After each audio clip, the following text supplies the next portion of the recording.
Okay. Got a few.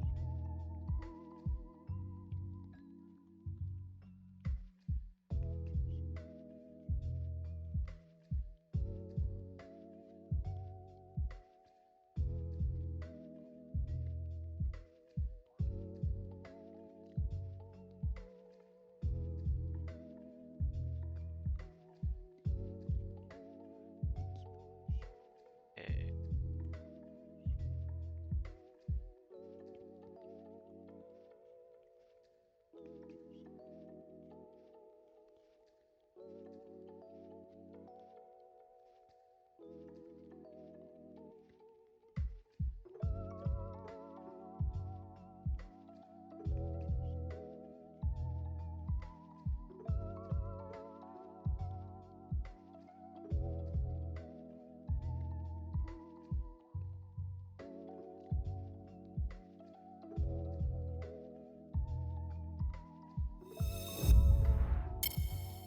All right. Hello, hello, hello, everybody. How's everybody doing today? Hello, hello, hello. Hope everybody's doing well today.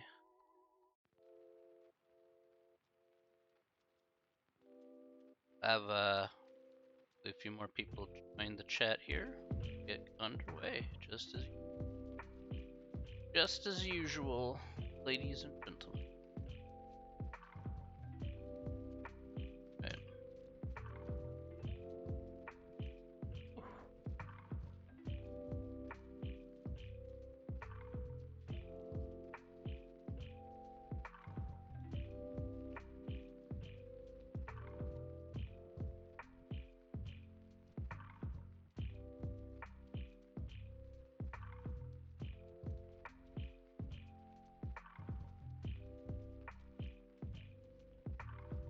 That's good.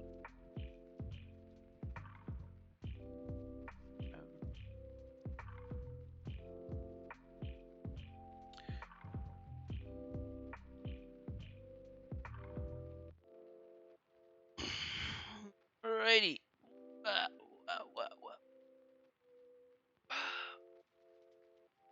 Start in 10 minutes or so. What I should do. I got 10 minutes to burn.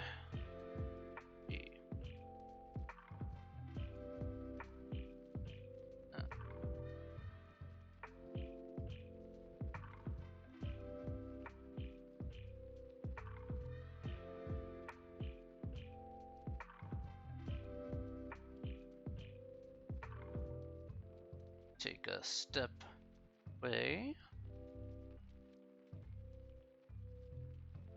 Right back here for a second.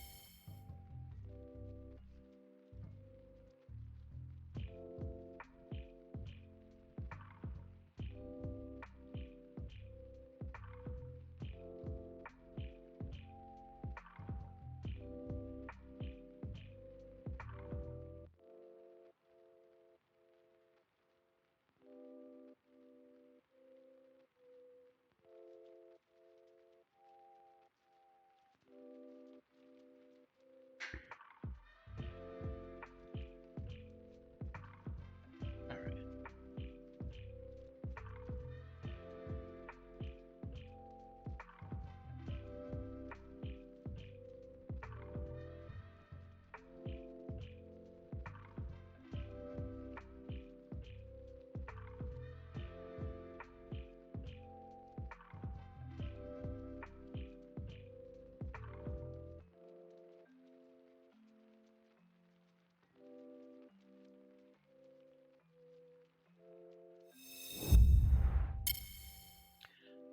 Right.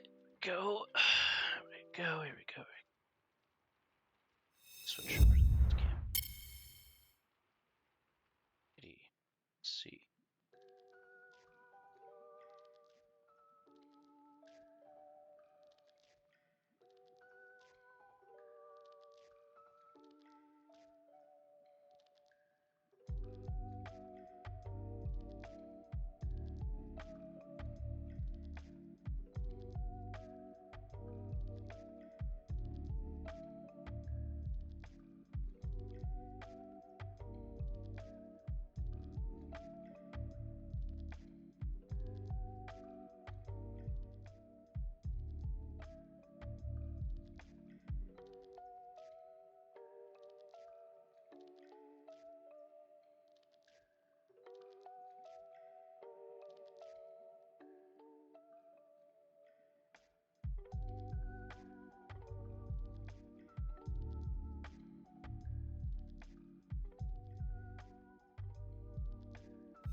There you go.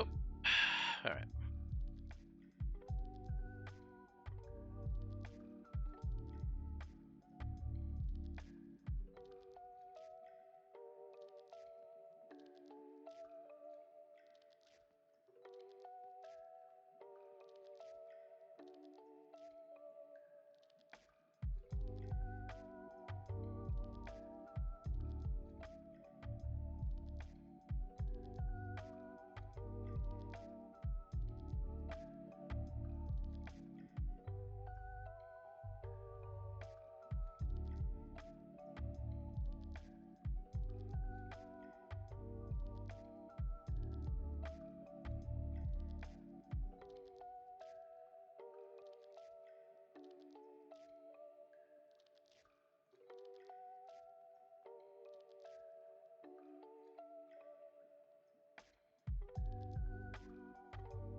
Alright, I'm back on again here. Alright.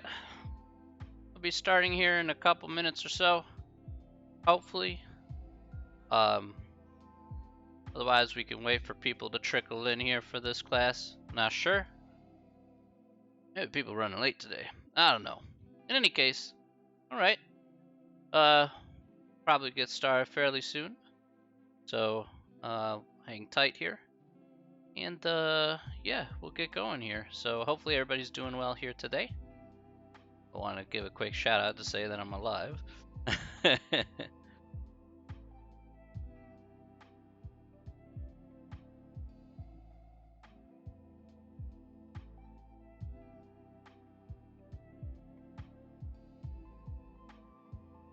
So hopefully we're doing pretty good here today. Gonna get started about a minute.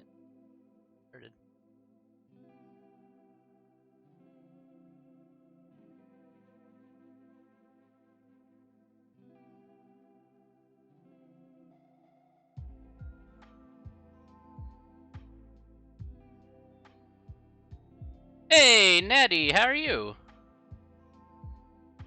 Hey, good evening, Susan. How are you? It's good to see you both. I was getting worried I'd be all by my lonesome this evening when I got to do math. Nobody says hello, and I'm like, I'm sad. It's 6 o'clock and nobody's here.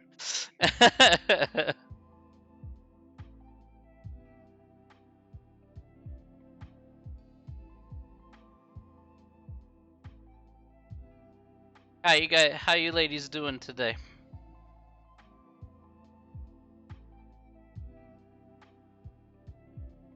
I'm just a lonely soul, you know, trying to teach some mathematics. I'm doing good. I'm doing good. It's been a pretty productive day so far. Got a lot to cover today. You saw the chat finishing dinner, fair enough. I know, it's sad. Been a busy day. Yeah, it's been a pretty busy day. Mazdi, my friend, Massimo. How are you, my friend? I'm also eating dinner. I know you're eating dinner, but at least give a shout out to a brother. Come on, man. Not like I'm gonna sit here on the screen and be like, hey, I'm alive.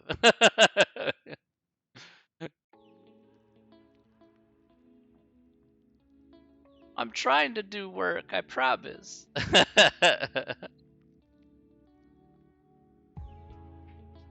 I already ate dinner, so, well, lunch and dinner.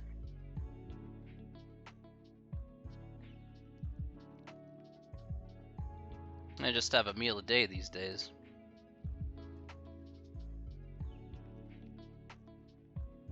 Hopefully everybody's ready. I hope everybody had a great weekend, at the very least. Hopefully you got a chance to relax and have a nice time.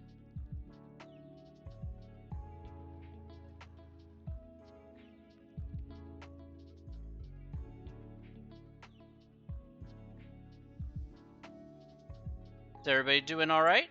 Hopefully. What do we got here? 6:02. We'll wait another minute or so, and we'll get going.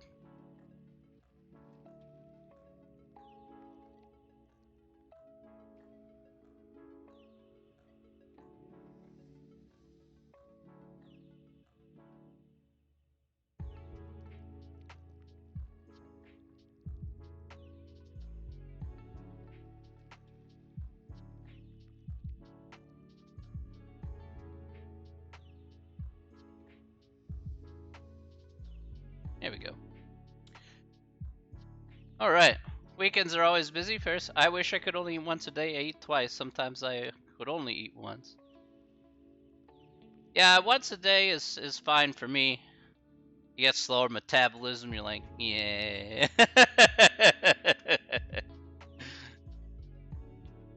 Weekends are pretty busy. I will say that. Weekends can be busy if you're working. So, but you gotta make the money. Gotta make that bread in order to buy some jelly to put on said bread. So, it's kind of important there.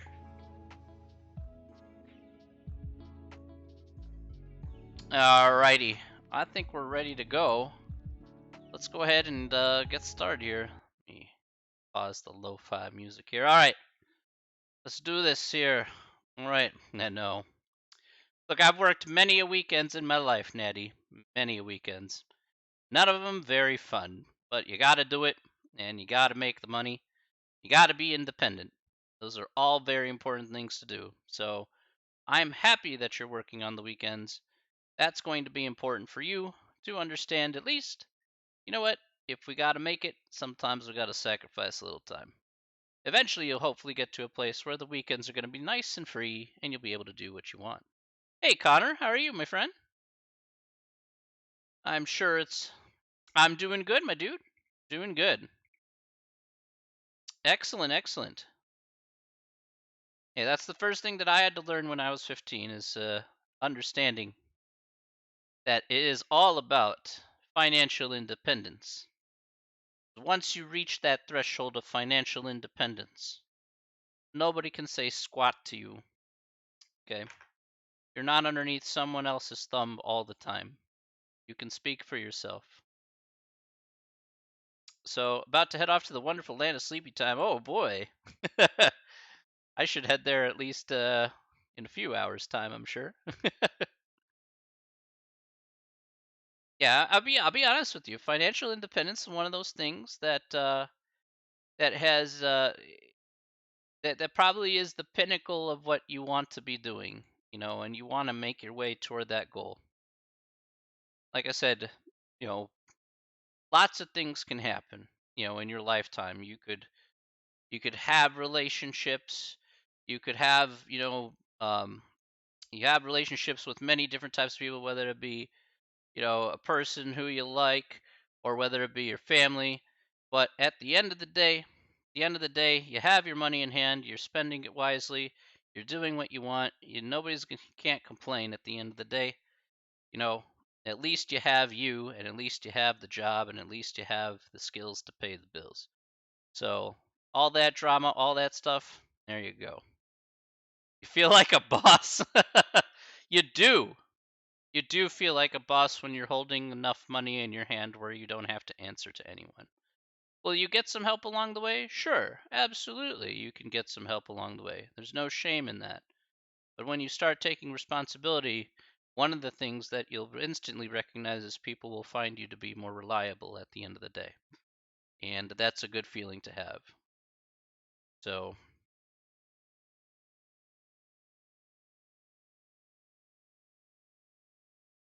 reliability and, you know, very.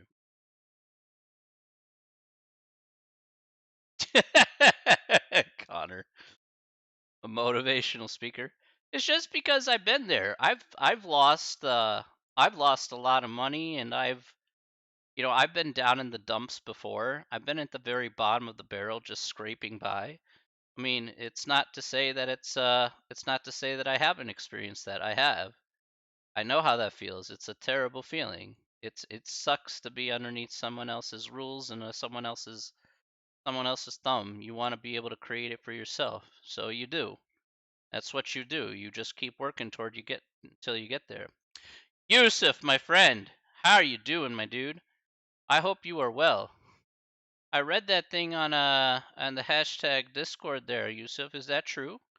That they're gonna be promoted to the Isthmian North? I wanna know. Yeah, it feels very Gucci at the end of the day. One thing is you have to be very careful. Things can easily sidetrack you if you're not careful. Take it from me, I know. So if you're not careful with your money, then it's going to go away just as soon as it came in. So be sure that you get what you want, but you don't have to get everything. Even if you look at my place doesn't have a ton of things because in reality, you don't need a ton of things to feel satisfied. You need just those few things that will give you a good return of investment over a long period of time that will give you that same sense of satisfaction. All those guilty purchases you make, they amount to pretty much clutter in the closet at the end of the day because that's where they essentially end up, you know? Essentially it all ends up in the same place and then by the time you move, you got like 20,000 boxes worth of stuff and you don't feel any different than you did before when you value those things that you buy, then it becomes a whole lot more important, you know?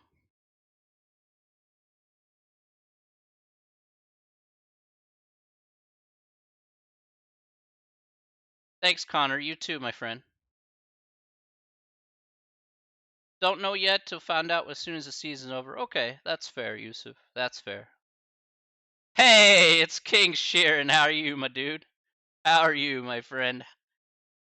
How you doing? Are you Sherry, are you eating Chinese today? I gotta know. I gotta know if you're eating some Chinese today, my friend.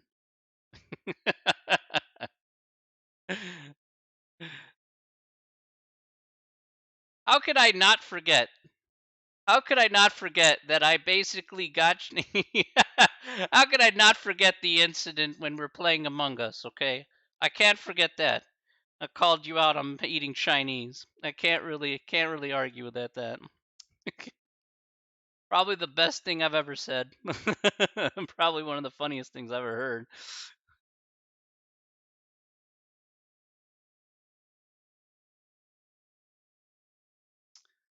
Temperature over here. What is the temperature here? Like what? 20? 20 C? No, maybe a little less. A little under 20 C. It's not super hot. So,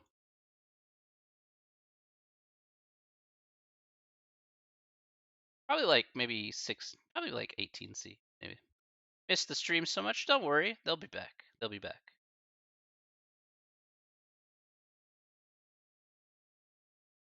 Yeah, so if you want to like in all seriousness, if you want to uh you want to talk about loss and gain, I will tell you this. If you want to talk about loss and gain, Natty, trust me, I know very well how that feels. And I think Susan may know this actually, that the lowest point that I've ever been, is when I literally had like $500 in my account and I was living in half a closet. And I lived in like a literal half a closet. I'm not even joking. It was about as high as my desk, and it was literally half a closet. And I lived there for 3 weeks in Japan, in another country. So yeah, you remember that. You remember that story. So at uh at that time I'd lost my job. I got laid off. It was one of the biggest disasters in Japanese corporate history. Was the English school basically folded on itself due to misappropriation of funds and yakuza. It was a big mess.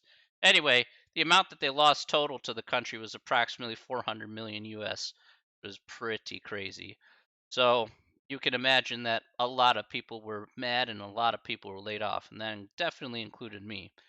So essentially, I hadn't been paid in a month, and I basically found out that all my rent hadn't been paid to the landlord, so I was pretty much going to be out of an apartment as well, because they totally shanked on that, and I had to figure out how to move house from one city to Tokyo within 24 hours, and the only thing that I could find on such short notice was a half a closet that was $175 a month, and I was living off of literally $2 a day. Because in Japan that money can go fast. So basically I was like I gotta basically say, all right, I don't have a job for the next month because I had something lined up. But I was like, okay, well, I don't have anything lined up for the next month. I need to do something. I need to live for the next month. $175 is already gone. So I'm like, all right, I need to figure out exactly what I'm working with since I literally have nothing but my the clothes on my back and some suitcases full of my clothes. Uh, all my stuff in that little closet room, all my stuff was literally outside. I couldn't even store it in my place because of obviously there's no space to put like two large suitcases. So I'd have to go outside and basically dig around for like getting a change of clothes and whatnot. And then basically I had to go find a blanket because I didn't even have that. And I have to at least thank my mom on that one. She sent me a little bit of money. Like I think she sent me like an extra 500 just to kind of cover myself. But I was still paying some bills that I owed from before, so I was like, oof. So it was like a room in a building. Yeah, it was like an apartment. It was kind of divided into many parts. So the space was really cramped and small. I basically used my computer as a heater because it was wintertime. So uh, that's how I actually had to pay for. I actually had to go to the hospital as well. That was kind of bad too. But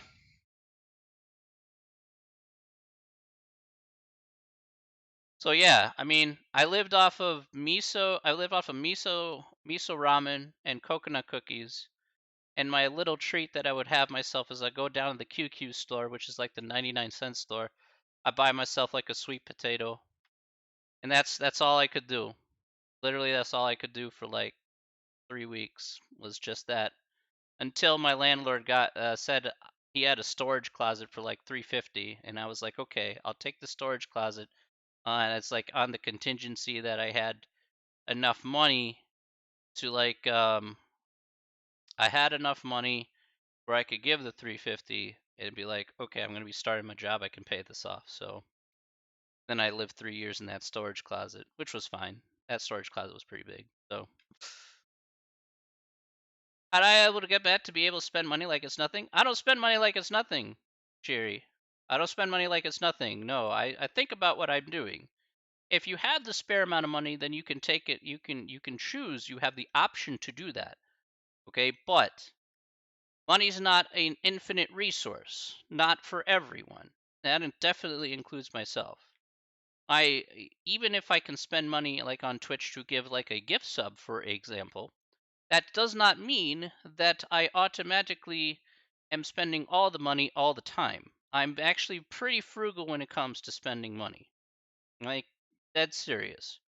So let me give you a case in point here. Case in point is my house. I bought my house for $76,000. Okay, it took a year of finding.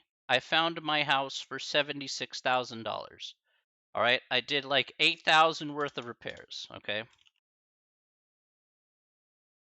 it's probably one of the best deals I ever got. And then now my house 5 years later is worth $130,000. Okay, now that's worth 130K. So I've already made incredible equity on my house if I wanted to sell it off. And I'm continuing to pay into my mortgage so that way I get more back if the market still stays up. So there's certainly things that I've kept in mind. It's like I don't no longer have a I no longer I do have a mortgage. I do have a mortgage, so that's definitely true. I still owe money on the house, of course. Of course, I'm still paying. I don't have a mortgage on a car. I'll be getting one here when I take over my mom's car's payment, but I'll be exchanging my car out for that. In order to do that, it's not a lot of money here, but yeah. I mean, I make sure we're building positive things here. Not everything is going to go your way, but at the same time, you know, you spend what you can. You spend what you can. That's wonderful. I'm glad you have 10K saved. Make sure you have your credit already set to go, and make sure that you understand all the terms and conditions behind any contract that you sign. So be very careful, not of just about the 10K, but be sure that your background is good for the bank to lend you the money. And of course, I always like to say, go conservative. You know, we don't have that in Ireland. That's fair. Whatever works in Ireland, I don't know. It does vary country to country. So, um, but whatever works at the end of the day, as long as you're living comfortably and not going well beyond your means, you'll be in good shape. One of the things about All right, that's good. That's good. The thing is that again, you want all your ducks in a row, and you don't want to go, you don't want to go all the way right away. Build up slowly, okay? This isn't like a race to get to the top. Not everybody's a lottery winner, so you can't just automatically make super gains right away. All right. So, knowing that, then that's why being conservative is a good idea with the amount of money you make. Don't stretch yourself out too thin. I don't use my credit card too often because of that fact. So I have to be careful about that. It's a 10-year plan. Okay. A 10-year plan, that's good. Also consider that consider housing prices and property tax, however it works in Ireland. Again, consider those things just to be on the safe side, so you have enough backup income just in case something goes sideways. Last thing you want to do is live check to check.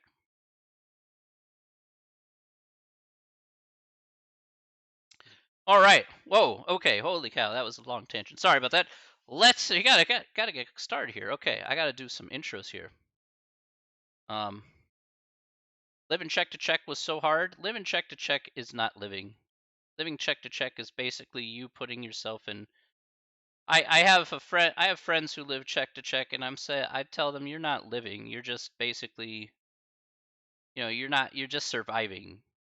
You know, and it's like, well, and sometimes they'll go spend money on stupid stuff, and I'm like, well, why are you spending money on stupid stuff and then complaining about it later? I'm like, you don't have a right to complain if you're not saving your money appropriately.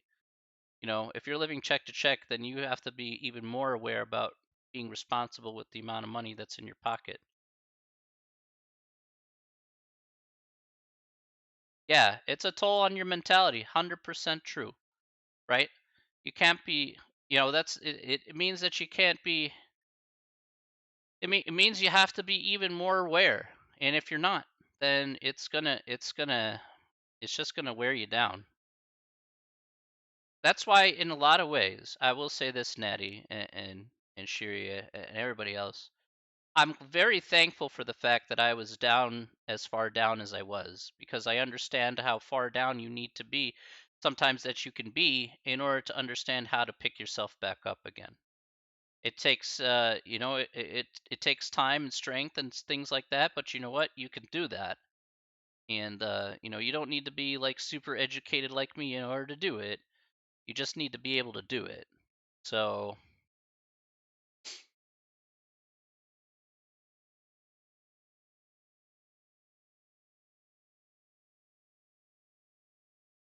yeah, we're all equals here, okay? Just because I have a better education doesn't mean you don't have the ability in order to be at the same level that I'm at when it comes to finances. Like, that's ridiculous. A guy who makes $75,000 has no difference between making 75 grand if he's spending it terribly and a person living check to check. There's no difference between those two people. They're still both living on the edge. So a person who has $20,000 in saving $10,000 is actually much better off than the guy making 75 grand. Like, it's crazy, but it's true. That's why when people say, "Oh, I'm making this amount of money and that amount of money," I'm like, I don't care how much you make. What are you doing with it? Are you doing things with it that are going to, are you doing things with it that are going to have you, help you long term? You're not? You're complaining? Oh, why do then why are you complaining? Like, ridiculous. Anyway, oh yeah, right. Intros. We got work we gotta do. Work. Right. Okay. Let me do intros here. Okay, let's get started today. Welcome back to Monday. Hopefully, you have a nice weekend. Sorry for the long ramble. I apologize. So today we're getting into chapter 11. Okay, chapter 11 is what we're doing here today. This, I promise you, we're eventually going to get to it here today. Today we're going to be doing some more hypothesis testing. So a lot about what we're going to be doing here today is looking at different perspectives of hypothesis testing and doing some confidence interval stuff as well with those perspectives. Okay, so a lot of what we're going to talk about here, at least the first section, will be something similar to what we did in chapter 10 with population proportions. Section 11.2 is a little bit of a deviation. It is a kind of a different way of looking at things if you're comparing two data sets. The matched pairs data set is what we'll look at there in section 11.2 and doing hypothesis testing and confidence intervals and that stuff. All right. So that's what's on the agenda here for today. All right, finally, let's go to the big board here because I'm sure you've been waiting forever. to go to the big board. Let's go to the big board here.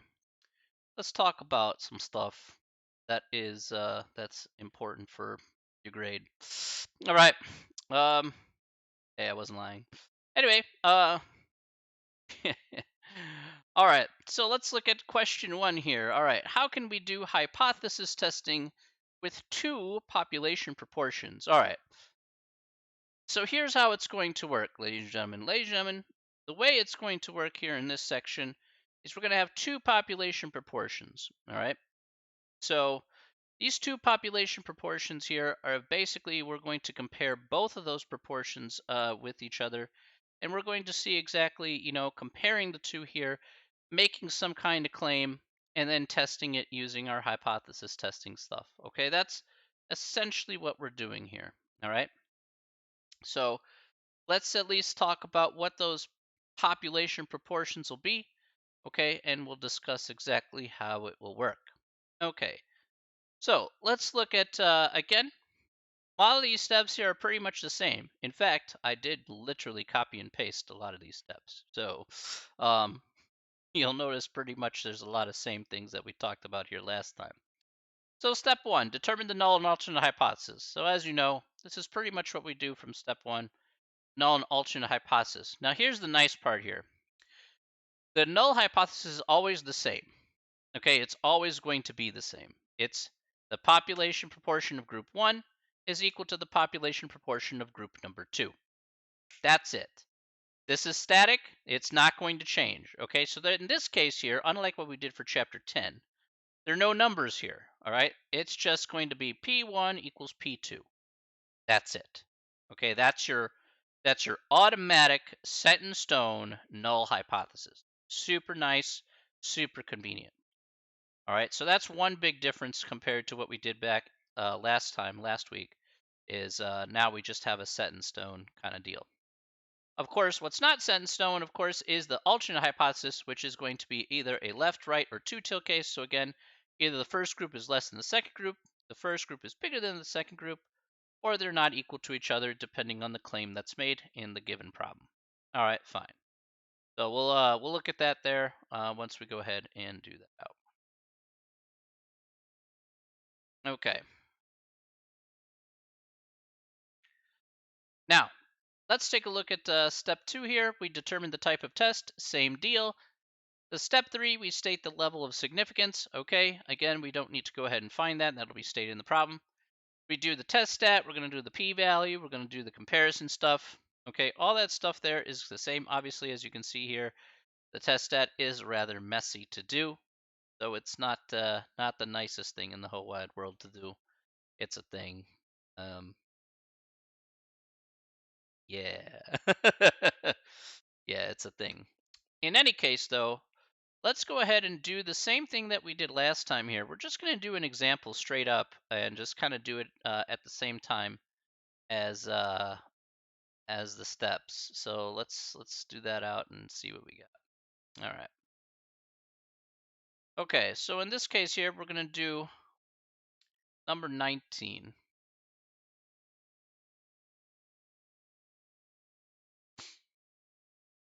All right. So number 19 says abstaining from alcohol. So in October 1947, the Gallup organization surveyed 1,100 adult Americans and asked, "Are you a total abstainer or do you on occasion consume alcoholic beverages?" Of the 1,100 adults surveyed, 407 indicated that they were total abstainers. In a recent survey, the same question was asked of 1,100 adult Americans, and 333 indicated that they were total abstainers. As the proportion of adult Americans who totally abstain from alcohol changed, use the 0.05 level of significance. All right, let's do it. All right, so your null hypothesis here is going to be the same thing that we had here. Proportion of the first is equal to the proportion of the second. Now, just to be a little bit more clear about this here is just let's label our groups here. The one thing that I do is just say, okay, if it helps, you can say group number 1 is going to be the 1947 group, and then group 2 will be today. Okay, so all right, so the 1947 group would be group 1, and then the today group would be group number 2. Okay, and we're just going to compare both of those results here. All right, let's take a look at the alternate hypothesis. So according to the problem here, what would be the alternate hypothesis here for number 19? What would be the alternate hypothesis?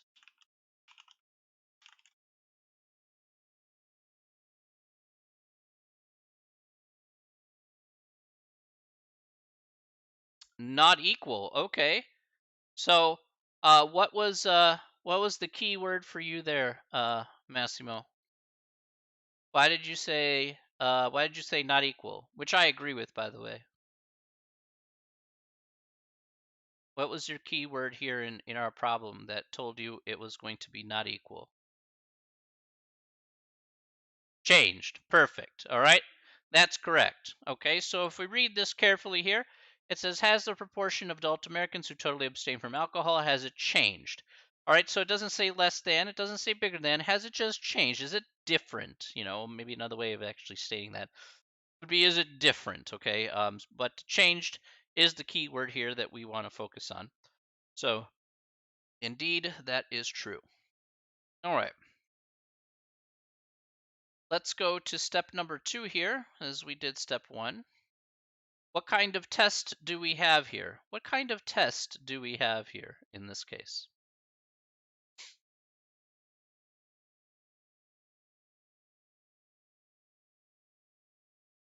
What kind of test do we have here? We have a two-tail test. That is correct. Okay.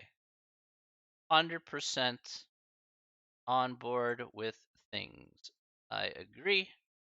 A two-tail test. Wonderful. All right. So far, so bueno.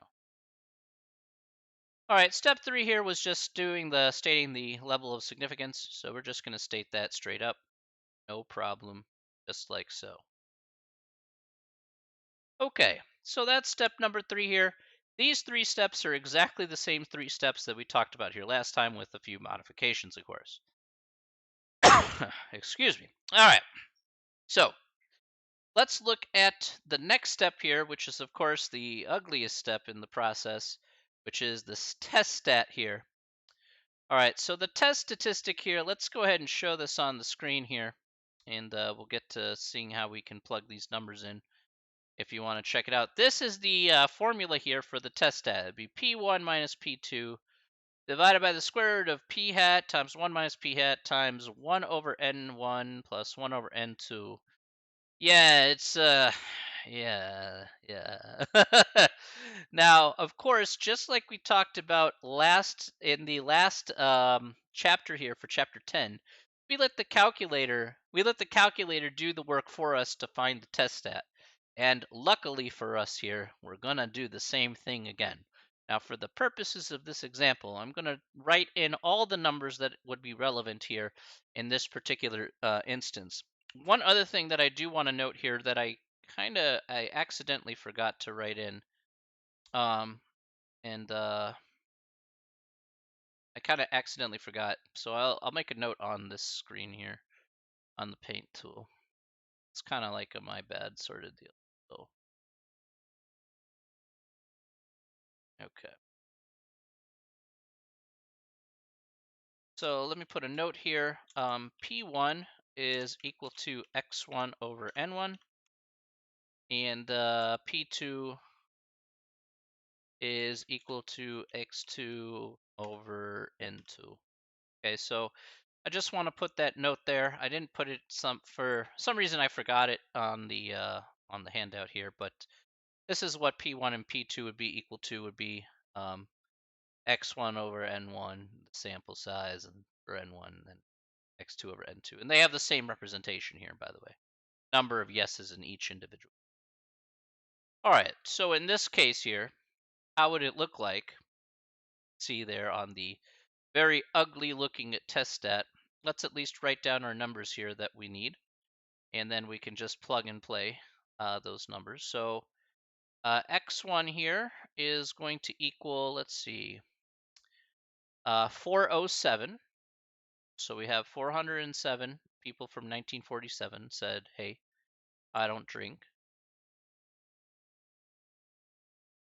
N1 here is going to be 1100. X2 here is going to be 333. And N2 here will also be 1100. All right. Okay. And that is, again, P1 and P2. We can find out using that, as well as, again, these P hat guys is basically going to be a combination of everything you see here. So P hat is basically going to be 407 plus 333 over 1100 plus 1100. All right. Now, naturally, I'm not going to sit here and say, yeah, you're going to write in every single little thing for every single part here. That's definitely not what's going on here. For the purposes of this example, I am, but for most examples, like I mentioned here before, you're going to just use the calculator to find this outright. So what would this look like if I were to do the test stat by hand? Let's at least write that out here for this part.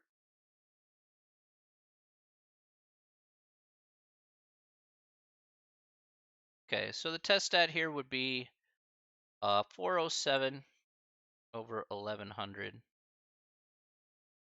Oops, I didn't want to put minus 333 over 1100 divided by the square root of, and here in this case I'm going to put p hat times 1 minus p hat. I'm going to actually paraphrase here because it's a pain to write all that out, to be perfectly honest. 1 over 1100 plus another 1 over. All right. Okay. Looks terrible, is terrible. Don't blame you. Okay. So that is step 4 here. We're going to come back here to step 4 here in just a second. All right. Now, one thing that is important, though, as part of this process here, just to let you know, is you will need these numbers right here. Okay, so you will definitely need these numbers right here when we enter stuff into the calculator. So be sure that you have those numbers at least written down, as they will be very helpful. All right, let's take a look at the next part here then. Okay, so the next part here says use the calculator here to find the p-value. I'm going to use the calculator here to determine the p-value that we need here in order to make our comparison. All right, so if you have your calculator out, I'm going to go ahead and use that here for this problem. We're going to use this this guy here, which is the 2-prop z-test. Okay, so we're going to use the 2-prop z-test here in this instance. All right, so let's get the calculator out.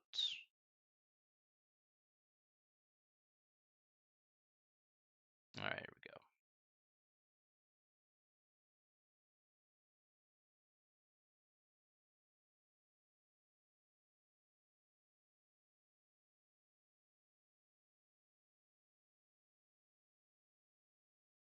So we're going to find the test stat and the p-value simultaneously, like we did back in chapter 10.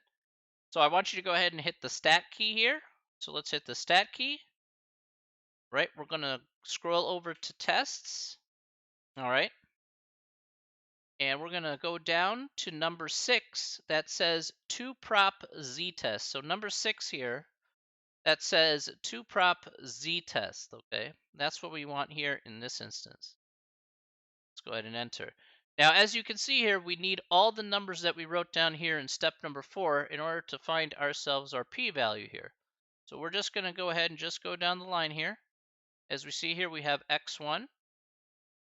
So that's going to be 407. N1, which is 1100. X2, which is 333. And N2, which is 1100. And once again, just like we had looked at in chapter 10, we want to actually look at this the same way. Again, we stated the type of test that we had here. which you guys correctly identified as a two-tailed test. So since it's a two-tailed test, we're going to leave it on where it's highlighted here. But again, same thing applies as it did in Chapter 10. Again, two-tail, left tail, right tail test, and we just highlight the one that matches the one that we have. And then we go ahead and hit calculate. Okay, we'll get a bunch of values here. Now, before we move on here, of course, really quick here, I want to be sure everybody's on the same page here. So go ahead and type done in the chat if you got your calculator to look to be the same exact numbers that you see on the screen.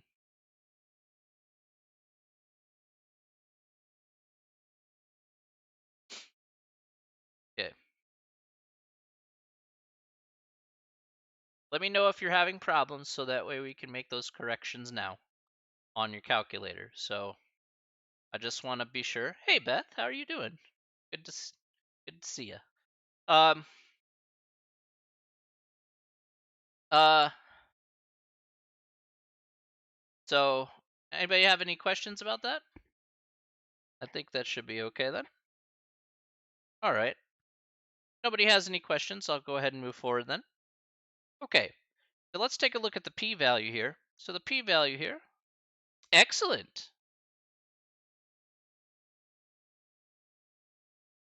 It's good to see you again. All right.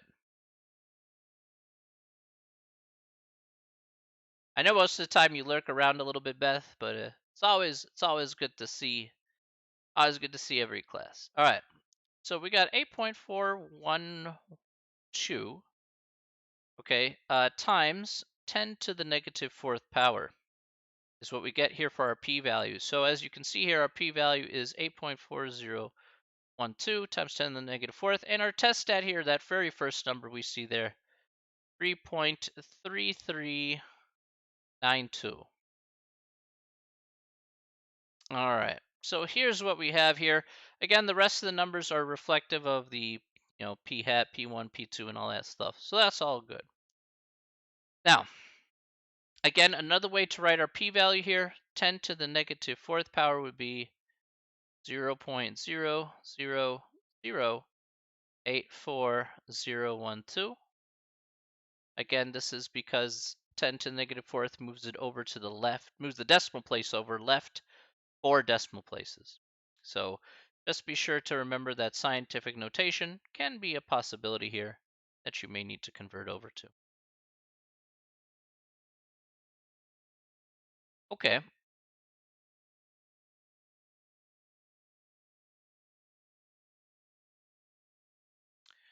So the long equation isn't necessary. Not for you to necessarily memorize. Well, I mean, yeah, you don't really have to memorize it, to be honest. The only reason why I present it that way, Massimo, is because of the fact that I want to cover all my bases for my math lab. If it does ask you to put in certain parts, especially for the test stats and stuff, then at least you have the formula in front of you and you can go ahead and plop in the numbers there appropriately. So just covering our bases here so that way at least we know where they're coming from. It's especially true for like help me solve this or view an example or some sort of thing. So I want to cover as many bases as possible so it's not like, oh yeah, I just gave this to you. What is, where is that referring to? Like, oh, I actually saw that before when I did the lecture. Like, all right, that's fair. If I just say, if I just gave you information like an RKO out of nowhere, it wouldn't make any sense. So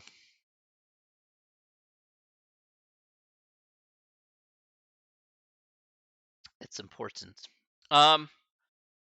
Okay, it works for me. Fair enough. All right. Finally, the last step here, which is step 6, is the same step 6 that we talked about before, which is now comparing the p-value here to the level of significance. So again, we're just testing to see if the p-value is less than the level of significance. And it says yes, okay, then we reject the null hypothesis and accept the alternate, or no, we accept the null hypothesis and reject the alternate. Okay, so again, one of those two conclusions has to be true once again. There's no difference in how that step works. So again, we just answer the simple question here. Is 0.000 84012. Is it less than our level of significance, which is 0.05, which is what we got there from the second step given to us in the problem here? So is okay.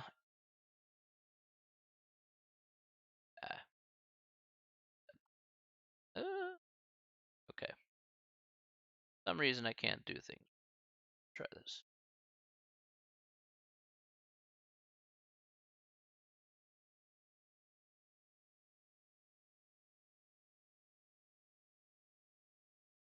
All right, so is this true? Is it yes or no?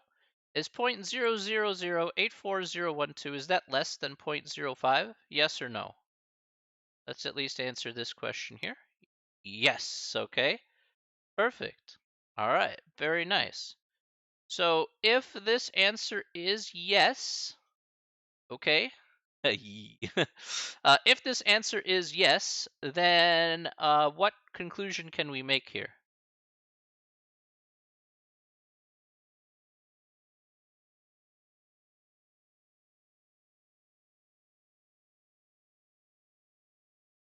What conclusion can we make here for this particular guy?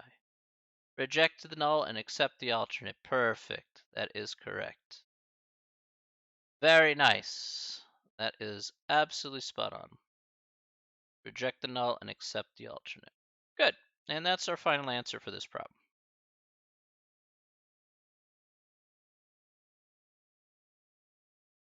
Okay. So that's step 6 there. All done and dusted. Okay. Any questions about doing that type of hypothesis testing? As you see, pretty straightforward at the end of the day.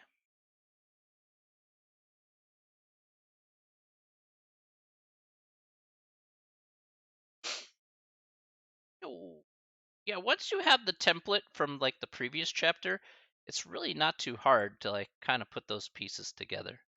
So that's why the setup was so important, because then it just allows us to use a general template, and then we can apply that to like many different properties. Nice. Okay, good. All right. Let's look at the next question here. The next question here says, how can we do confidence intervals with two population proportions? Okay, so in this case here, all we're going to do is use the calculator here. You're going to use 2 prop z int in this instance, and then we'll find the confidence interval with the given information and the confidence level. All right. I'm not going to get too much into this here, but with exception to one part, of course, when it comes to confidence intervals, and that has stuff to do with the interpretation of the confidence interval here. So that's what we're going to focus on here in this instance. All right. So we're going to look at another book problem here. Let's go ahead and do that right now. All right. Let's look at number 22. Okay. Number 22 says the body mass index of an individual is a measure used to judge whether an individual is overweight or not. A BMI between 20 and 25 indicates a normal weight. In a survey of 750 men and 750 women, the Gallup organization found that 203 men and 270 women were normal weight.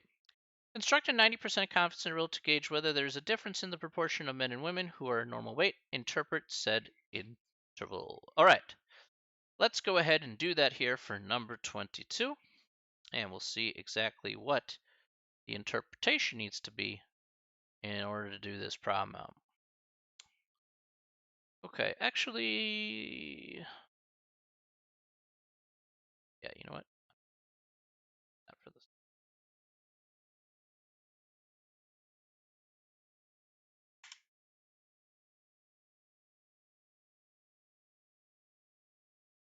Okay, so for number 22, let's go ahead and use the calculator here. Go ahead and put this on the right. Yes. Wait, what? Okay. All right. So using the calculator here and using the numbers here that are listed, we're going to go ahead and hit the stat key. We're going to go over to tests. This time, though, we're going to go down to letter B. Letter B says 2 prop z int. So letter B, 2 prop z int. And in this instance, we're going to go ahead and plug in all the numbers relevant to this problem here. Let's look at the book problem here. So we have x1 here, which is going to be 203. 203. Again, that was 203 men out of 750. And we also had 270 women out of 750 polled. Our confidence level here in this instance is a 90% confidence level. So we're going to put 0.90 here for a 90% confidence level. Go ahead and hit calculate for this. Okay.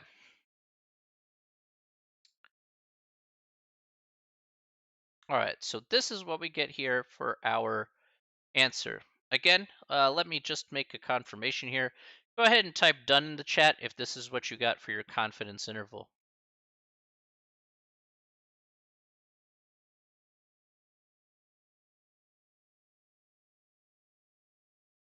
Yeah.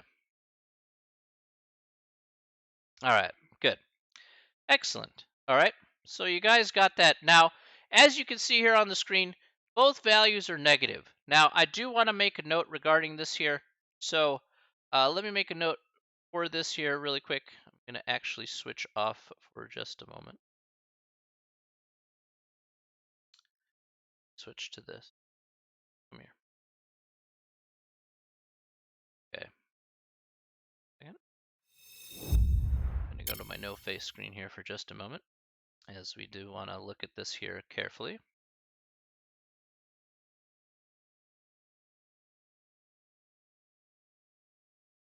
Okay, so one thing I do want to make a note about here specifically is that it is okay to get negative values for your confidence interval. Okay, it is not the end of the world if you get them. Okay, that is perfectly normal here in this instance because of what the interpretation is going to be.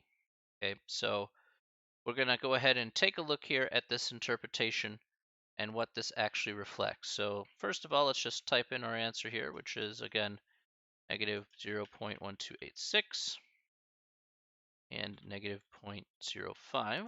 All right. So now the question really becomes is that, all right, well, we can get negative values here, but what does that mean in the context of the problem here? What exactly do we do? Well, let's, if you remember how we did confidence intervals, at least the interpretation, remember they're linked to something, they're linked to a particular thing. In this case, it is the proportion between, the difference in proportion between both men and women who are of normal weight. So that's the context of this problem here. All right. So what we can say is that we are 90% confident. Okay, so again, 90% can obviously be changed, but that the, and in this case here, what's the important part? That the difference between the proportion of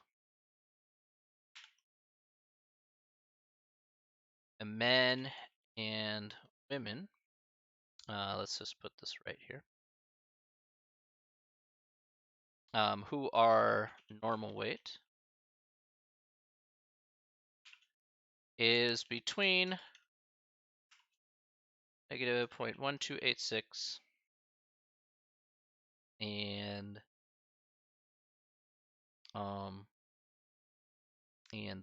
minus 0.05. Okay. So this is the way we want to go ahead and state our interpretation here. We are 90% confident that the difference between the proportion of and then the proportion of what two groups do we have, men and women who are of normal weight, is between minus 12% and minus 5%. So that's the difference there. Fine.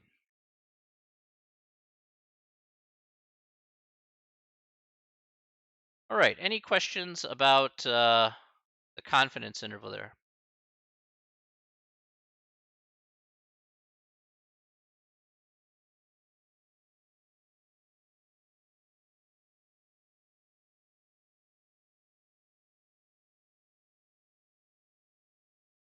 Any questions at all so far? Yeah, go back to my regular screen there.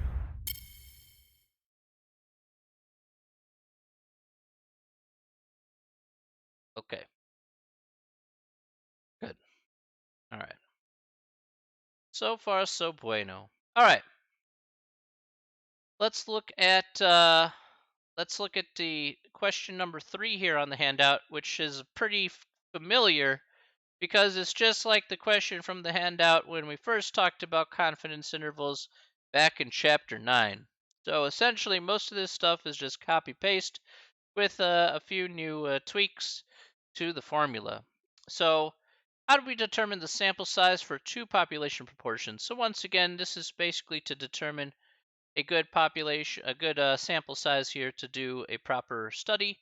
Okay, again, we have two cases. Case number one is if a p is given here, both population proportions are given with a margin of error, then you can find your necessary sample size with this formula here: p1 times 1 minus p1 plus p2 times 1 minus p2 times the critical value over the margin of error. Okay, that critical value is in a chart there that you can find. Or again, if you're not given a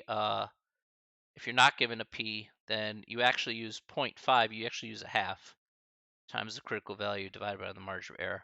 Again, these are your critical values for your most common confidence levels. So, all right, so that's what you pretty much have there. That's perfectly fine. We'll do a quick example here for this. Not going to focus on this too hard, but just as a quick example, because I put it here in the notes, we'll go ahead and do it. Uh,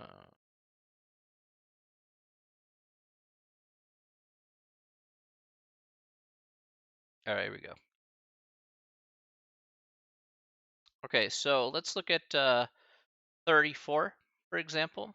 All right, so 34 says an educator wants to determine the difference between the proportion of males and females who have completed 4 or more years of college.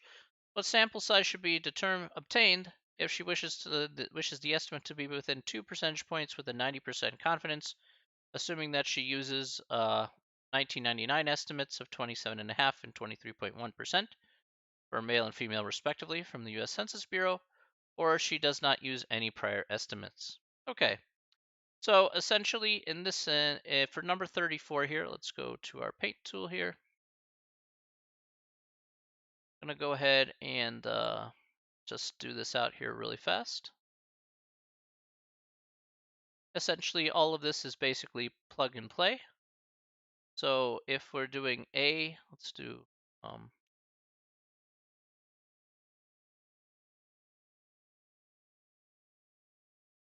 P here. Again, P1 here is going to be 27.5, so 0.275. And P2 here will be 0.231. All right, so we're just going to go ahead and apply the formula here. We have a margin of error, by the way. We want a margin of error of 2% or 0.02.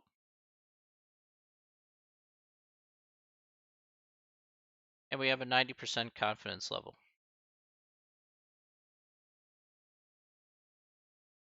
Okay. That looks terrible. I can't even read that. There we go. Can't read your own handwriting. It's next to impossible for everyone else. All right.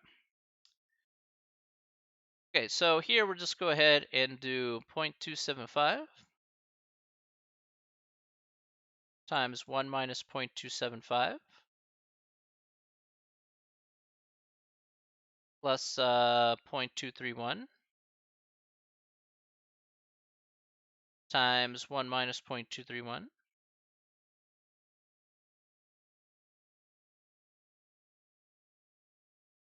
we want to go ahead and put that in one little bracket guy. And then we have the critical value here for 90%. We can just go ahead and actually look at that up. 90% is 1.645 for the critical value. Let's do that.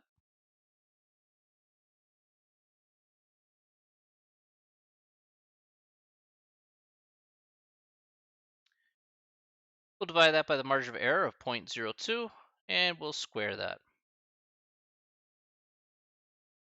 All right, and this is all we're going to plug into the calculator here. So let's I'll plug that in, and I'll see what we get here.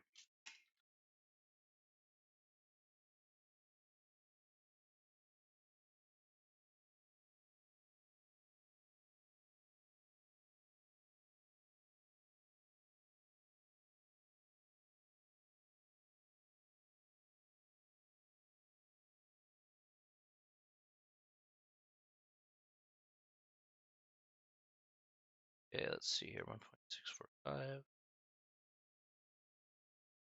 2. Okay. All right, so here's what I got here. I got 2,550.52. Now, regardless of whatever this decimal is, we always round up. So this is going to be 2551 is going to be our final answer for part A, which is if we're given these two estimates here. I hope that's what you got there on your calculator. If you did it in steps, it's probably a lot easier than rather than trying to write it out all at once. So I did it in a bunch of steps on my calculator there in order to get the 2550.52. Did you guys get the same result? Let's type yes if you got the same result.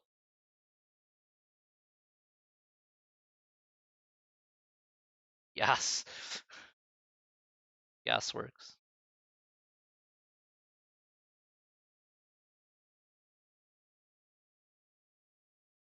Yep, okay, good. Yeah, so it's just like, hey, I want you to kind of make sure you try, like I said, if you try entering stuff on all at once, it's really ugly. I've kind of harped on that a lot. So if you did it in steps, then that's just easier for you. Takes less time too. Okay, so that's part A if we're given a estimate. So that's fine. All right. Next part here is going to be if we're given no estimates. So with no estimates here, we're just going to go ahead and use this formula right here, which is pretty easy. So it's going to be just 0.5. 0.5 times 1.645 divided by 0.02 quantity squared.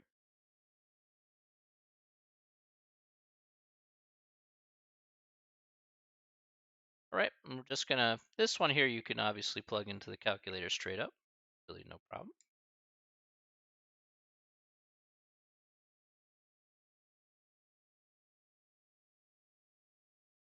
All right, and pretty easy for this one here.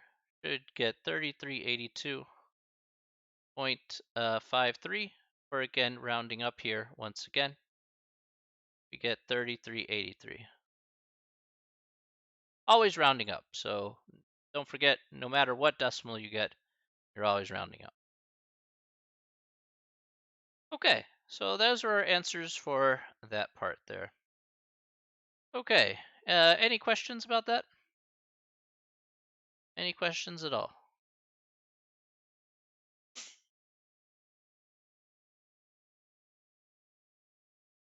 No? Okay.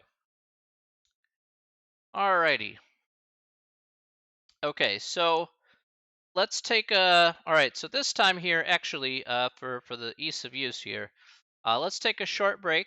Okay, we're gonna see how we can do this next one here, which is the next section. All right, so let's take a short break here, maybe like 10 minutes, and then we'll come back and continue moving forward here. If we don't get done with the handout today, it's not a big deal. I want to get done with the main part of the handout, which is this next question here. The other two parts there, which is like the confidence interval and the um, sample size stuff, is really not too hard to do. Actually, I forgot if this needs a size thing. Oh no, this one doesn't have a sample size thing. So yeah, if I just want to focus on the meat and potatoes, which is number 4, so it takes a little time to do. So let's take a short 10-minute break here, and we'll see how it goes.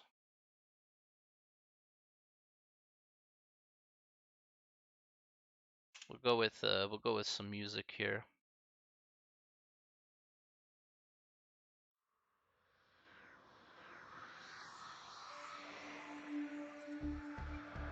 Yep, absolutely.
button. Stop.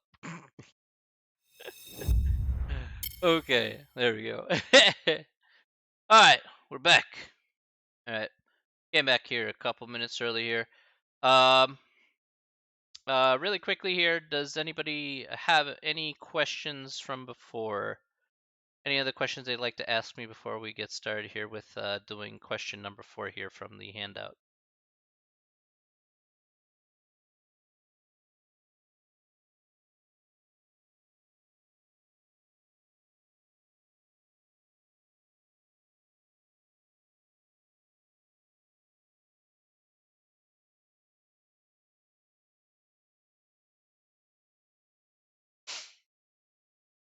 No questions yet? Okay. I just want to be sure that everybody's on the same page here. Probably when I start the homework. All right, that's fair. You're like, all right, the homework. Yeah, when I get around to doing it. Nah, I know you do it. I know you do it. Okay, so we're gonna go ahead and get started here with the second part here.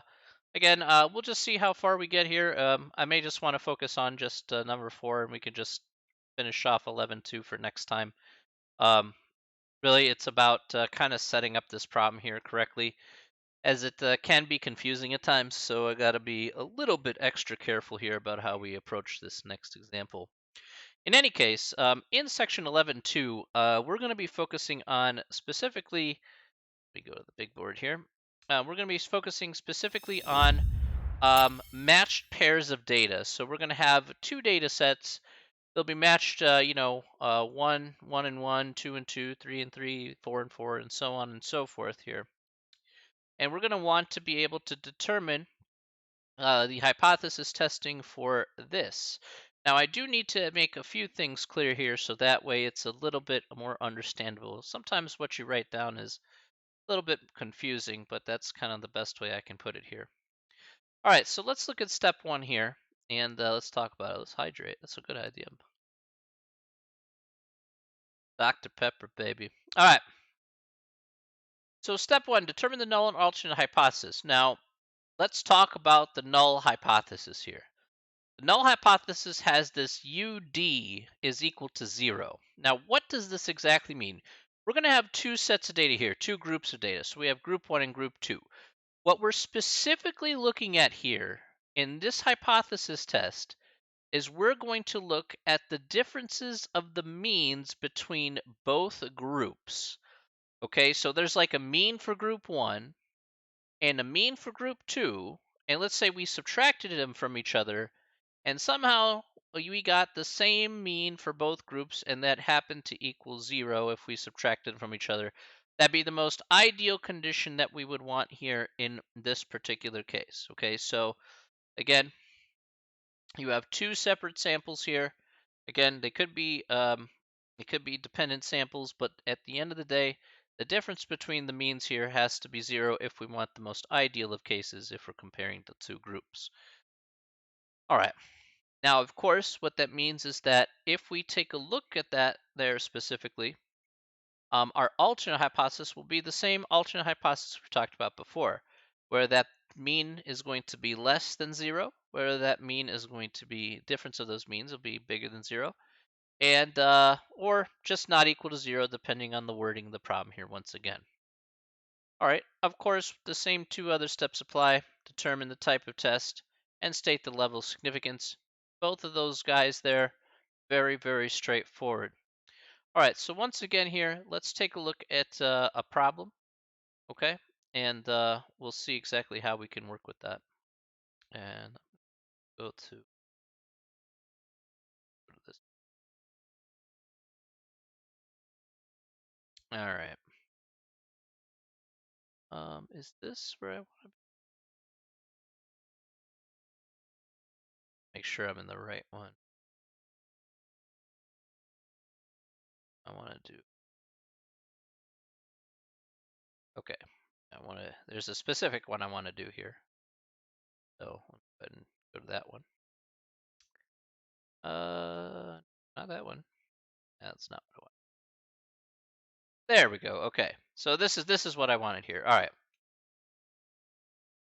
So let's go ahead and take a look here at number 7. All right. So we're going to look at number 7 here, which talks about the muzzle velocity of a particular gun.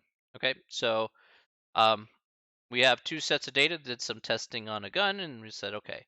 So let's go ahead and read this off here. So the following data represents the muzzle velocity in feet per second of rounds fired from a 155 millimeter gun. For each round, two measurements of the velocity were recorded using two different measuring devices, okay, which the following data obtained. Okay, so we're trying to see the two measuring devices. Maybe we're comparing the measuring devices by using the gun as a medium. See, that's fair. All right. So we're going to just look at letter B here specifically. And that says, is there a difference in the measurement of the muzzle velocity between device A and device B at the 0.01 level of significance? Okay, so is there, is there going to be some sort of difference between both of these measurement devices? Is there a significant difference? So let's take a look at how we can go ahead and figure that out.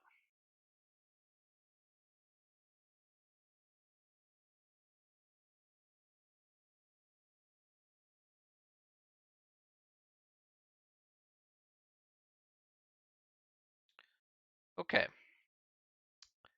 so let's go down the list here and let's take a look at how we can go ahead and put this together here. So first step here, we have the null hypothesis. Now the null hypothesis is the same. So this is what's nice. So once again, we have a static null hypothesis. Okay, this is not going to change. The zero part is not going to change. Okay, so it's going to be the differences of the means here is going to equal 0. So this will never change. All right, your null hypothesis will stay the same no matter which problem you're working with. So very convenient for us here in this instance. All right. Now let's take a look at the alternate hypothesis here. So let's see here. What is the alternate hypothesis here? Would that be less than, bigger than, or not equal to? What do you think? Be less than, bigger than, or not equal to? One of those three has to be true.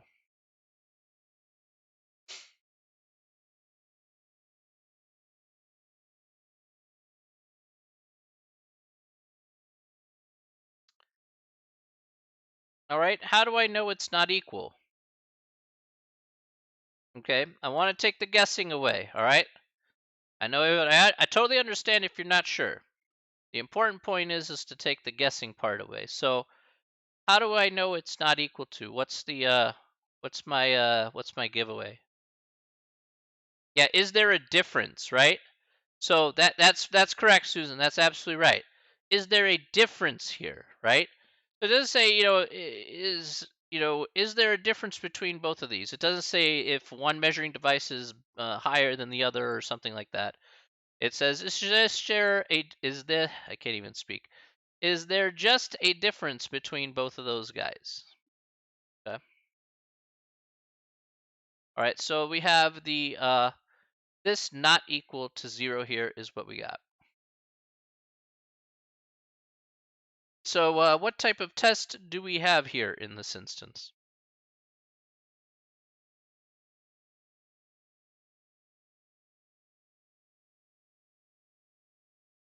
Two-tailed test. Okay, very good. That's right, a two-tailed test.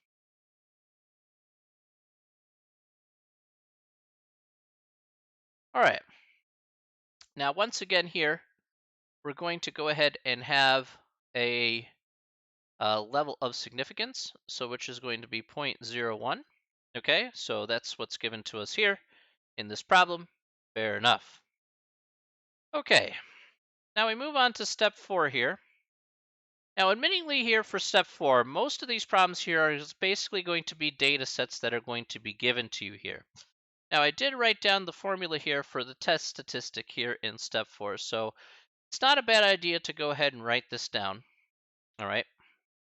Um, uh, Again, you may not need this whatsoever here, but again, there is a formula associated with it here. So it is the test stat here is equal to the mean of the differences of both groups divided by the standard deviation of the differences divided by the square root of the sample size. Now, in um, hey Dylan, thanks Dylan, I appreciate that, my dude. I hope you have a wonderful uh, morning/evening yourself.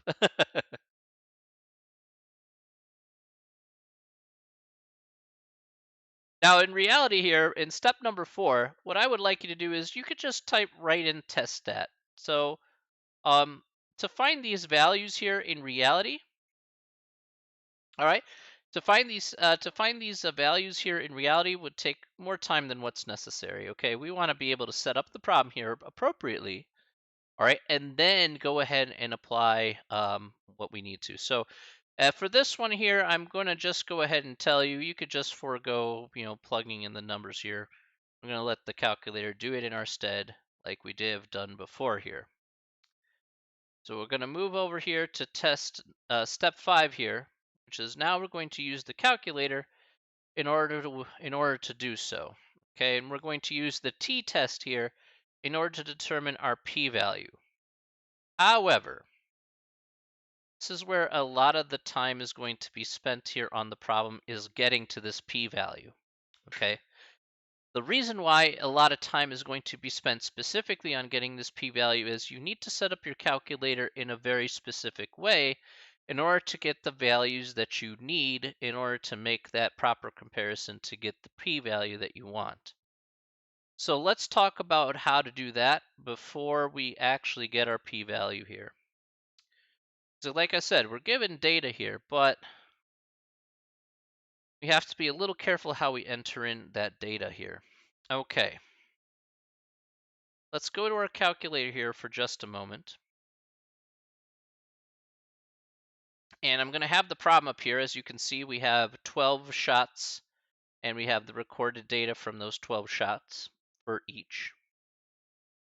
Now, what we want to do here first is, let's go over this carefully here.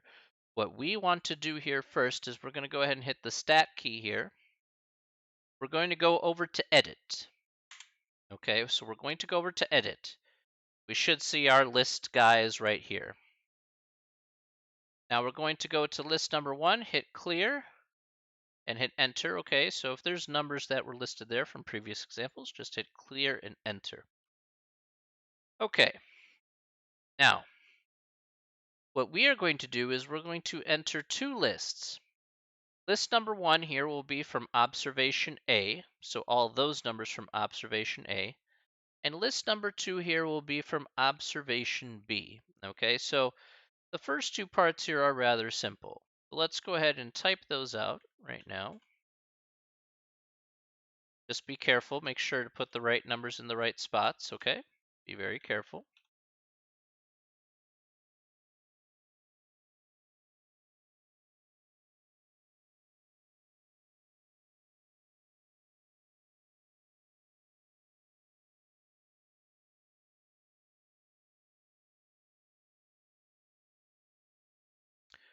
Okay, so I have the first 12 numbers in list 1.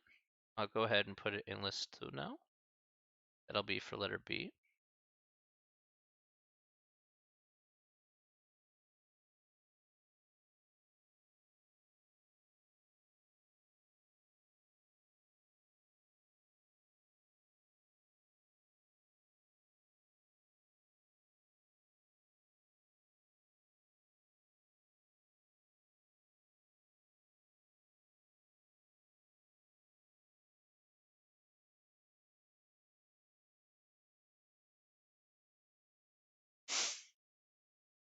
Okay.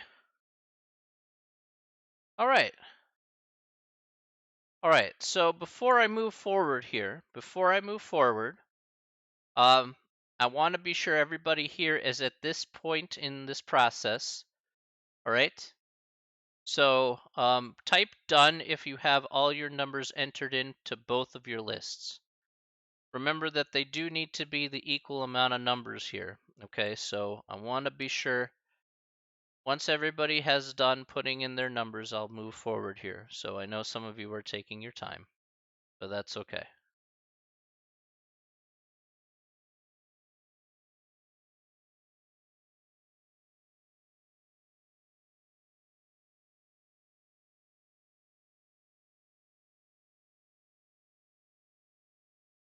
We'll wait for Beth here if once she's done. Oh, Beth is done. Okay, good. All right. All right. So we now have our numbers here put in appropriately. Now I do want to make a note regarding this here, and I did make a note here in the handout. So let me do this here before we set this off. Is we're going to put in some values in here for list number 3. Now list number 3 can be inputted two ways. Because remember, in this particular problem, we're looking at the difference between, say, the first data set and the second data set. So we can set up list 3 as list 1 minus list 2, or list 2 minus list 1. Now, it depends on what type of test that you're doing here. The one thing I'm going to make a note of here specifically is this. If you try the process, right, and you say, okay, you try all the process out, says if the p-value is too large, try doing the subtraction in reverse. Okay, so if you tried L1 minus L2 and the p-value is like 0.99 or whatever, then that may have been a case where you actually entered it in backwards, and then you need to go ahead and try L2 minus L1 instead. So it does depend on the type of test. The only bad part is, and this is one thing that I actually will make criticisms about, I've taught this class many times, but it's never been very clear about which way to actually put it in. All right, so like not one test necessarily goes with one way. It's really weird anyway. I just kind of say, well, kind of trial and error it. So it's a little vague in the textbook as well about how to kind of approach that. So yeah, it's a little weird about that. That's why I put this little extra note here, so that way you guys are aware about that fact. Now, um, along with that here, specifically, no face cam here. Okay, so the next part here, what I would like you to do is we want to go ahead and say, let's do L1 minus L2. Okay, we want to see if there's a difference between both of these sets of data. What I'd like you to do next here, follow carefully. We're going to highlight the list number up here. So notice L3 is now highlighted on the screen. All right. Remember, do not hit delete, do not hit clear, do not hit any of those things. What we want to do here first is we're going to go ahead and do second, hit the second key, and hit 1. And that will bring up list 1. Then you can hit the subtraction key minus second and 2, which is list 2. So you can directly put in the subtraction here to define list number 3 as L1 minus L2 or L2 minus L1, depending on the type of test. We'll go ahead and hit enter here. And notice that the list populates here up on the screen.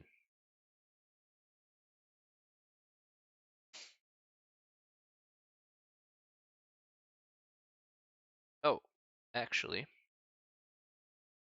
let me make one adjustment here. I put 798.6 here. Check that. It should be 789.6. Actually rather important. Again, if you need to change values, by the way, if you need to change values, this is actually a good point. If you need to change values, go ahead and clear this out, and then go ahead and enter it in again. So second 1, second and 2, and let it repopulate again with the new values. So if you need to go ahead and do that, hit the clear key, and then go ahead and do L1 minus L2 again. So, all right.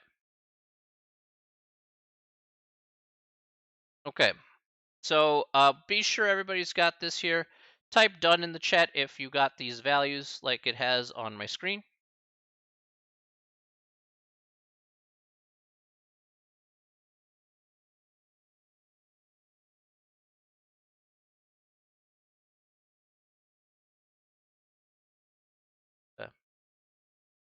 All right, cool. All right, so now that everybody has that, we're going to go ahead and quit out of this mode here. So hit second in mode. We'll quit to our main screen here, just like so. Okay, now we've set up the calculator exactly the way we want it in order to do the type of test that we want. Okay, so what I'd like to do next here is for you to hit the stat key here, and we're going to go over to tests. This time we'll just go to number 2, which says t-test. Okay, so t-test here is going to be our type of test that we want. And we'll go ahead and hit enter. All right. So what we want here in this case is we want data. Okay, you can put in stats, that's fine, but we don't have stats here, we have data. We're first going to put in our mean difference here. Again, what do we want here specifically? We want to go ahead and put 0 here in this instance because that's going to be what we're trying to compare. So be sure to always put 0 in for this spot right here. Now the list that we want to look over here for this t-test is going to be list number 3. That's going to be the big one. So we want to go ahead and instead of list 1, we're going to replace that with list 3. We'll put second 3 for list 3. We'll leave the frequency alone because that's not something that we're going to be dealing with. And then finally, the type of test that we have here, and the type of test that we have here in this instance, let's go ahead and take a look back, was going to be a two-tail test. So we're going to leave it just on that guy right there. Again, it goes two-tail, left tail, right tail, just like it usually does. And now we can go ahead and find our particular p-value, see if we did it the right way.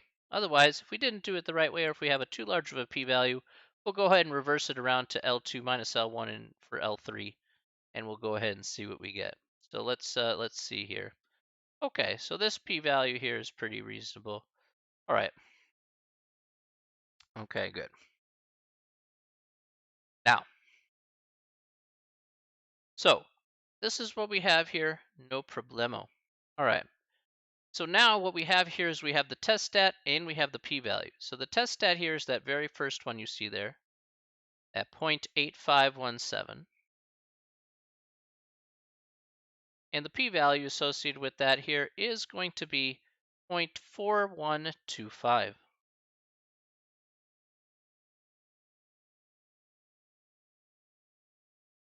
Okay.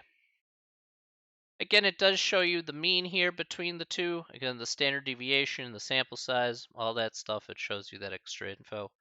Really, the only two things we care about is the first two numbers, T and P. Okay. Again here, let's do it one more time here. Please type done in the chat if you have this screen exactly on your calculator.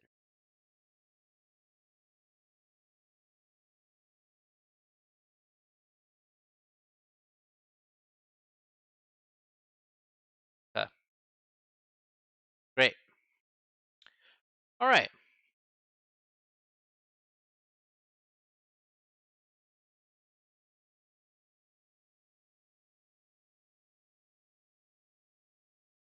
So let's go to step 6 here. Step 6 is the same step 6 that we talked about here in the last section. No difference here in terms of making a conclusion. We have a p-value. We can now compare it to the level of significance that we had here in step 1. So again, let's go ahead and type this out, write this out, sorry, again, we're comparing our p-value. Is our p-value of 0.4125 less than 0.01, which is our level of significance? So yes or no? Is 0.4125 less than 0.01?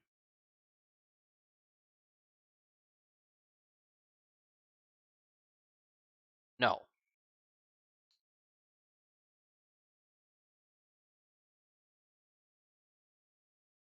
All right, so the answer is no. All right, so in this case here, what conclusion can we make? What conclusion can we make here?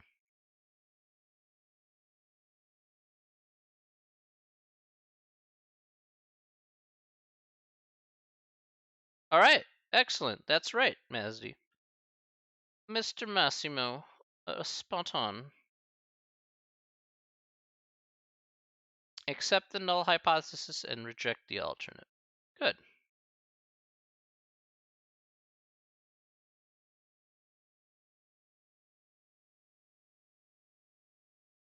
All right, good stuff. And that's our final answer for this problem.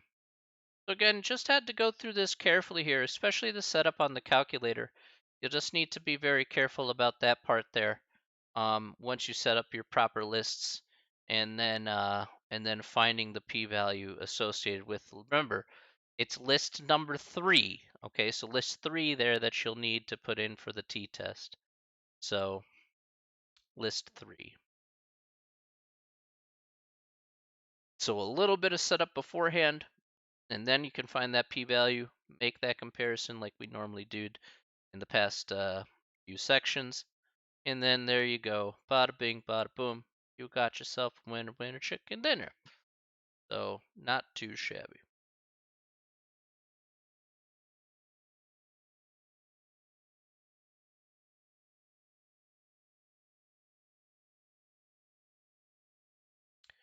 Okay, questions about that?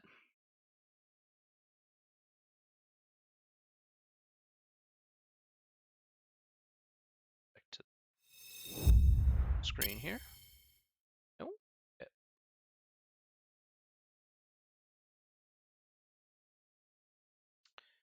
All right, good stuff. Good stuff. All right. We do have time here to do the last one, so let's do this really quickly, and then we'll be done for the day. Okay, so I could do this one here really quick because of how it's kind of set up here in the problem. So in the problem, let's go ahead and take a look here. Same problem, by the way. It says construct a 99% confidence interval about the population mean difference and interpret the results. Okay, so how does it work for this guy here? In terms of a number 5, how do we construct confidence intervals for matched pairs of data? We're going to use the calculator here. We'll use the t interval and the information given with the given confidence level to find. In this case here, don't forget, and I will put this as a little note here for this specifically. Note, we're going to use L3 once again for the so we want to use this specifically here. We want to use L3 once again for the confidence interval. Okay, this is important, all right? Because we're looking at the differences between both lists, all right?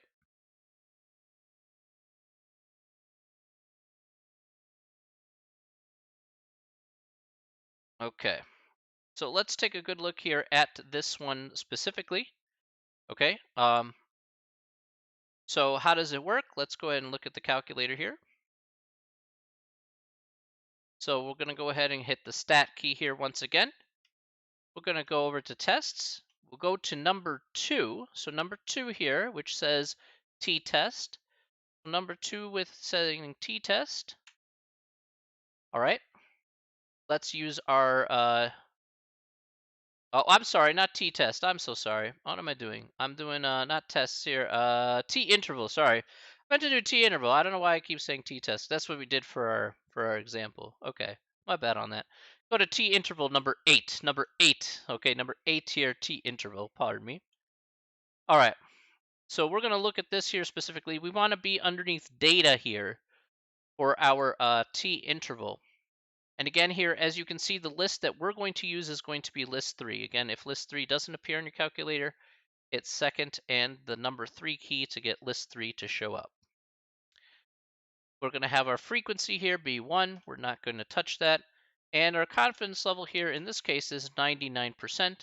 So 0.99 will be our confidence level or C level. And we'll go ahead and hit calculate. All right. So this is our guy right here. So let's go ahead and write this down. So I got negative 0.3088, 0.54209. Now once again here, we have to say, okay, well, how do we go ahead and interpret this this particular guy? What exactly does this mean? Okay, in terms of its interpretation. So here's how it works once again. The interpretation here. We could say we are, and then of course put in the percentage. We are 99% confident in this case that the mean difference between was it let me check here, what was it, machine A, was it machine A or measuring device A? Yeah, measuring device A. Just put the context here. Measuring device A and measuring device B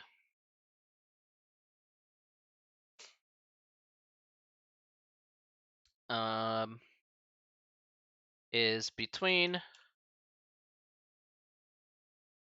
negative 0.3088 and 0.54209. Okay. In this case, I think it's miles per hour. I think that's feet per second. Okay.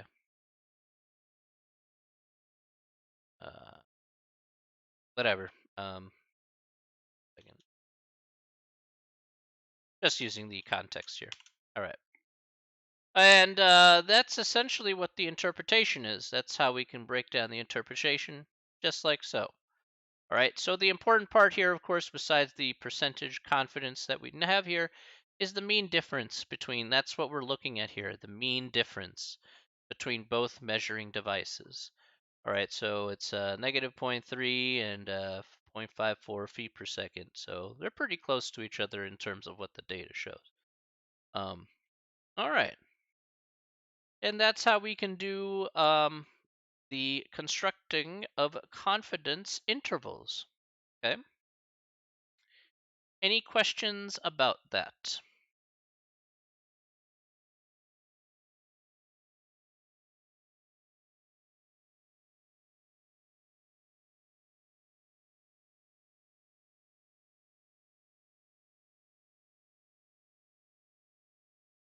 Think you're good? Excellent. Excellent. Excellent. All right. So that, in a nutshell, is everything here from these two sections. I did a lot today here, but we got through all the examples I wanted to get through, so I'm very happy. We made a lot of progress here today. So that will take care of sections 11.1 and 11.2. So for next time here, we're going to go ahead and do the next couple of sections here.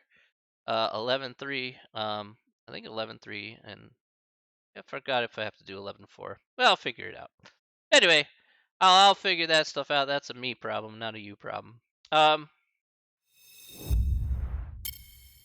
any case, all right, so that'll take care of it for today, everybody. Thank you so very much for coming on out here to the stream. All right.